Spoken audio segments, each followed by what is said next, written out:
Fala pessoal, tudo bem? Vamos começar aqui uma aula sobre eletrólise.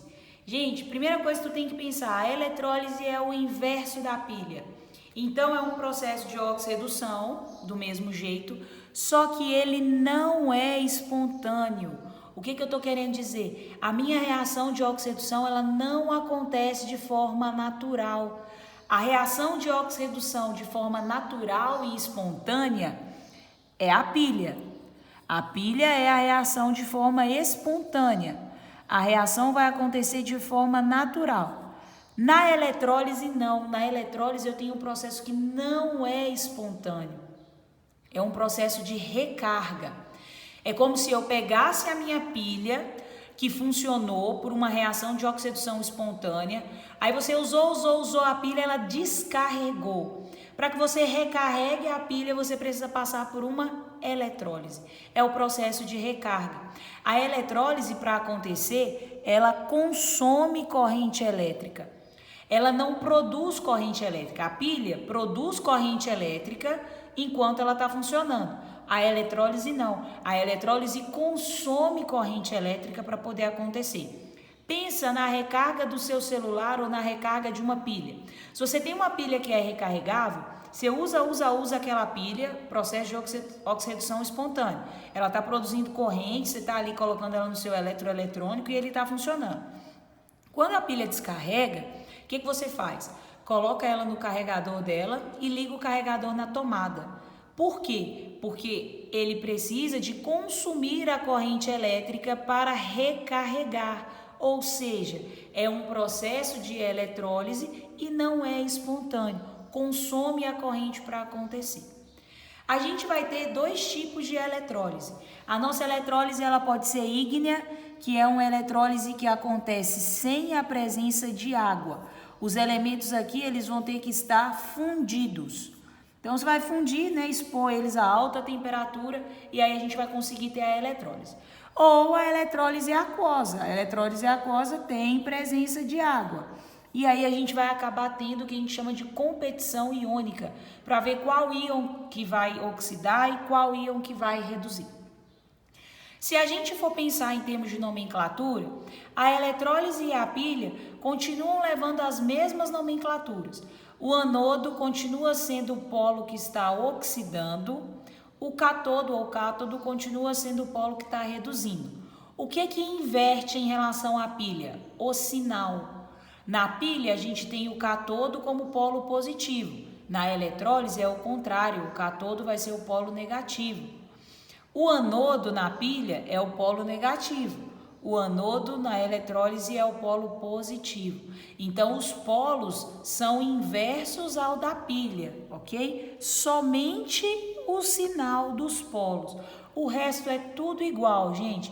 Quem oxida é o anodo, vai perder elétrons, vai ter o aumento do NOx, vai sofrer o processo de deposição.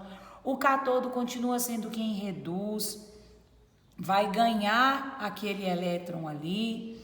Ele está ganhando o elétron, ele vai ter o processo, ele vai passar pelo processo de deposição, né? Aqui no anodo é o processo de corrosão. No cátodo é o processo de deposição, os elétrons vão se depositar sobre ele, da mesma forma que a gente viu na pilha, tá? Então vamos falar um pouquinho de como que acontece a eletrólise. A gente vai começar descrevendo a eletrólise ígnea. Então a eletrólise ígnea, o meu material vai estar fundido, então é muito comum você achar esse triângulozinho aqui em cima da setinha. Esse triângulo significa que o seu material foi aquecido, tá? Então eu peguei aqui o NaCl, cloreto de sódio, famigerado sal de cozinha. Ele está no estado sólido, aqueci, e aí eu vou passar pelo processo de ionização, né? Eu vou liberar Na+, e Cl-. Muito bom. Gente, o que significa Na+, e o que significa Cl-?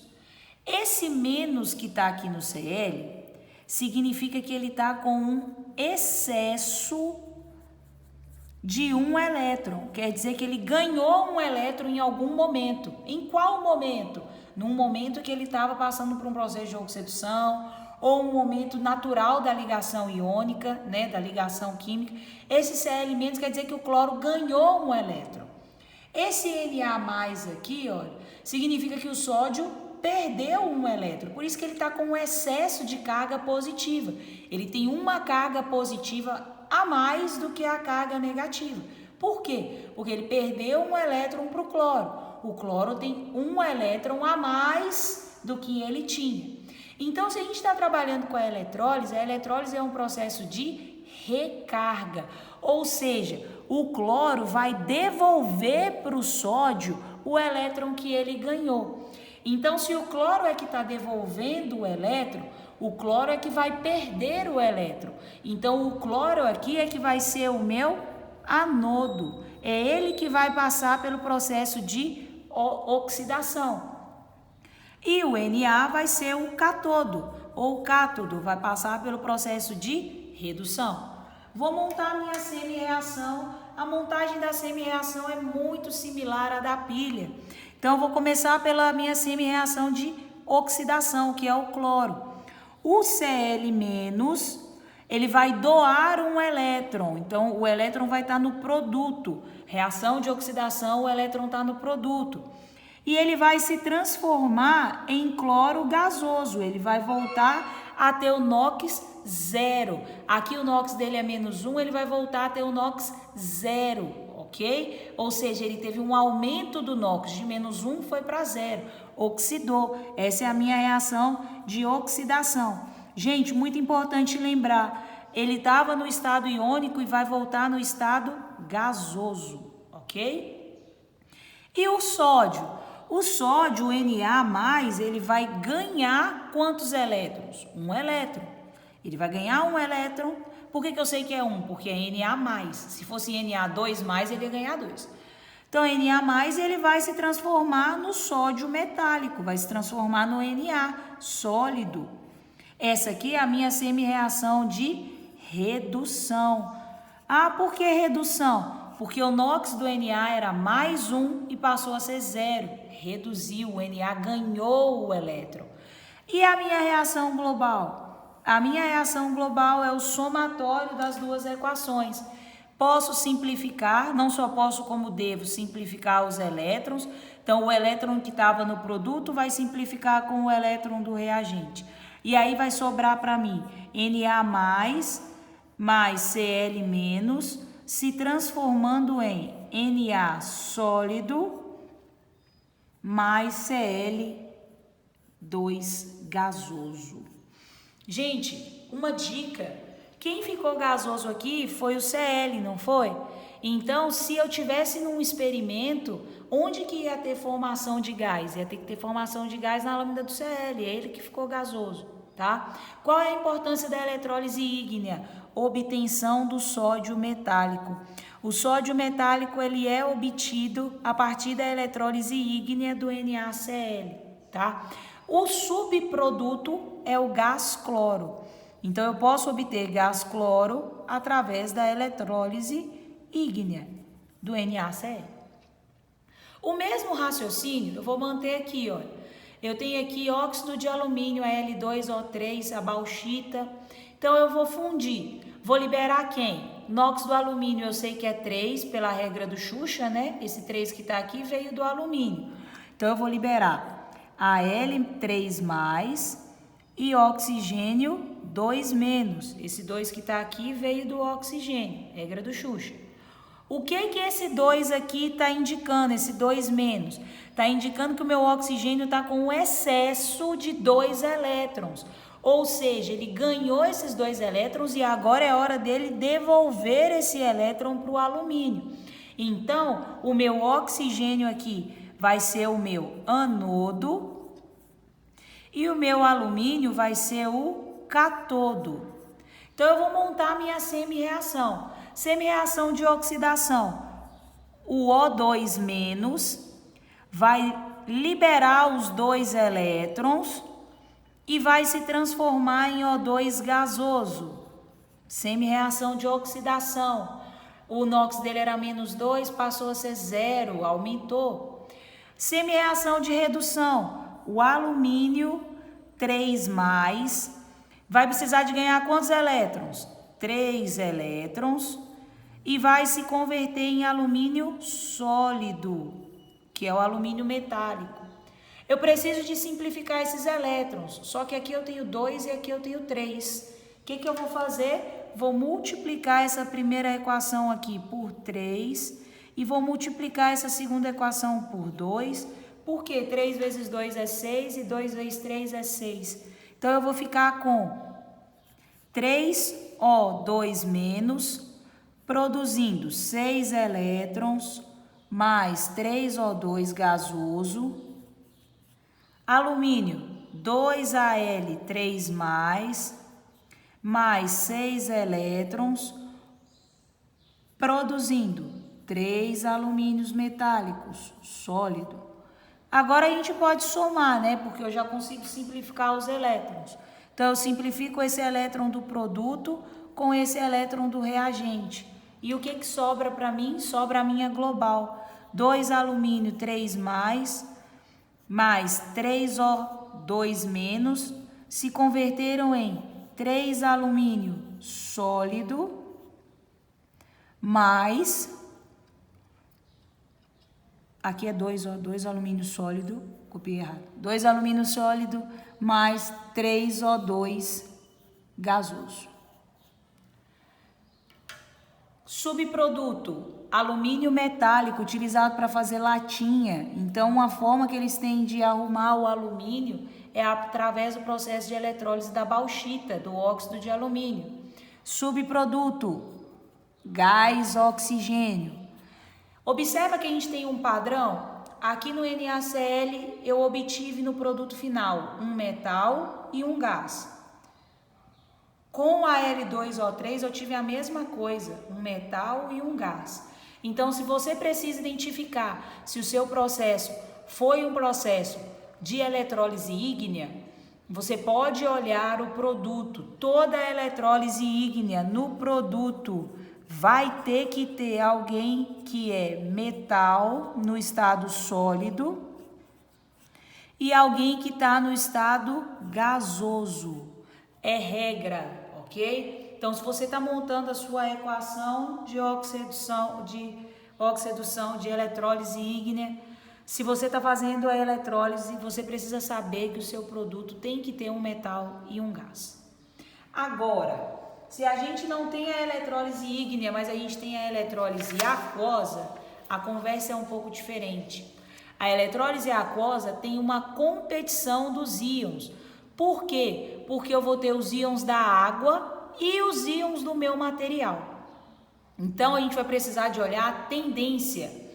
Gente, essa tendência aqui, ó, é a tendência de ganhar o elétron. Então, elementos da família 1A tem menos tendência que a 2A, que tem menos tendência que o alumínio, que tem menos tendência que o H+. O H+ aqui, ó, para a água.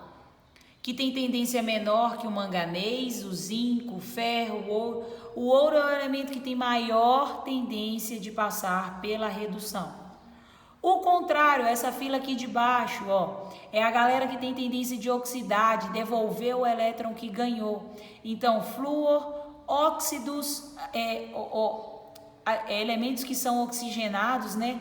Nitrato, sulfato, carbonato, fosfato, OH-, que veio da água, né? HSO4 e os demais íons não oxigenados, tá bom? Então, vamos entender isso. A água, gente, já tem até uma semi-reação pronta. Quando for, quem estiver reduzindo for o H+, a semi-reação da água é 2H2O mais 2 elétrons, produzindo H2 mais 2OH. Se a água estiver oxidando, se for no caso o OH- que for oxidar, a água vai liberar 2 elétrons mais meia molécula de oxigênio mais 2H+. Ok? É um padrão. Ah, eu preciso decorar isso? Não, você consegue deduzir, montar a equação sem o menor problema. Então, como que a gente vai fazer? Presta atenção aqui, ó. Peguei meu NaCl, coloquei ele em contato com a água. Eu vou liberar Na+, e Cl-. Só que a água também libera H+ e OH-. Então, agora eu tenho que ver, entre Na+ e H+, Quem tem maior tendência de passar pela redução? O Na está na família 1A, o H+ está aqui, ó. O H+ tem maior tendência, quanto mais próximo da ponta da seta, maior a tendência. Então, entre Na+ e H+, quem vai reduzir é o H+. Entre Cl- e OH-, quem vai reduzir é o Cl-. Ó. O cloro, que é um ânion não oxigenado, tem maior tendência que o OH-. Então, o cloro é que vai oxidar aqui. Primeiro, qual é o meu subproduto obtido aqui, gente? Na+ com OH- vai dar origem ao NaOH, hidróxido de sódio ou a soda cáustica. Então, a soda cáustica é um resíduo que a gente tem, um resíduo sólido, que é formado no fundo da minha bacia, da minha cuba de eletrólise, é formado no fundo do recipiente. E essa soda cáustica ela é retirada como resíduo e vendida como subproduto, tá? Agora, para o H+ e para o Cl-, vamos montar a nossa semi-reação. Lembra que quem vai devolver o elétron é o cloro, né? Ele está com excesso de um elétron, ele vai devolver o elétron para o H+, então o cloro oxida. Então ele oxida, ó, de Cl-, ele vai liberar um elétron e vai se transformar em Cl2 gasoso. Quem está aqui reduzindo é a água. Semi-reação de redução da água já está pronta. 2H2O. Lembrando que esse 2 que está aqui na frente do H2O é porque ela já está balanceada. Mais 2 elétrons, produzindo H2 mais 2OH-. Ok? Preciso de simplificar esses 2 elétrons, só que aqui tem 2 e aqui tem 1. Vou multiplicar aqui em cima a minha primeira equação, vou multiplicá-la por 2. E aí eu vou ficar com 2Cl- produzindo 2 elétrons mais Cl2, gasoso. Agora a água, 2H2O mais 2 elétrons, produzindo H2 mais 2OH-. Vou somar agora as minhas equações. Então, eu vou simplificar os elétrons, 2 elétrons com 2 elétrons. Vai ficar, então, 2Cl- mais 2H2O, produzindo Cl2 gasoso, H2 gasoso e H2O. 2OH-. Pessoal, presta atenção numa coisa aqui, olha. Essa equação, ela tá balanceada? Tá. Observa que eu multipliquei todo mundo aqui por 2, ó. O Cl eu multipliquei por 2, o elétron eu multipliquei por 2, mas o Cl2 eu não multipliquei por 2. Por quê? Porque ele já é uma molécula biatômica. Então, nesse caso, se eu multiplicasse ele por 2 aqui, eu ia ficar com 4 Cl2. E eu não teria 4 Cl2 no reagente, eu teria 2 Cl-. Então, eu não multipliquei o Cl2 aqui por isso, ok? 2 Cl's aqui, 2 Cl's aqui. Hidrogênio, 2 vezes 2, 4. Aqui eu tenho 2 hidrogênios, com mais 2 aqui, 4. Oxigênio, 2 vezes 1, 2. 2 vezes 1, 2. Observa a diferença do produto da eletrólise aquosa para a ígnea. Enquanto que a gente tinha na eletrólise ígnea, o produto era um metal e um gasoso. Na minha eletrólise aquosa, o meu produto é somente gasoso. Eu só formo gás na eletrólise aquosa. Então, é mais uma diferença que a gente tem da eletrólise aquosa para a eletrólise ígnea, ok? Pessoal, é isso. Espero que vocês tenham curtido. O objetivo da aula era a gente entender um pouco como funciona o processo de eletrólise, tanto na eletrólise aquosa como na eletrólise ígnea, tá? Lembrando que o processo de eletrólise é um processo contrário à pilha, mas ele se baseia na oxirredução. Então, alguém vai doar o elétron, alguém vai receber esse elétron. Então, a gente continua tendo um processo de oxirredução, só que é um processo que não é espontâneo, porque ele não produz corrente elétrica, muito pelo contrário, Ele consome corrente elétrica para poder acontecer. Espero que vocês tenham curtido, pessoal. Valeu, até a próxima. Tchau!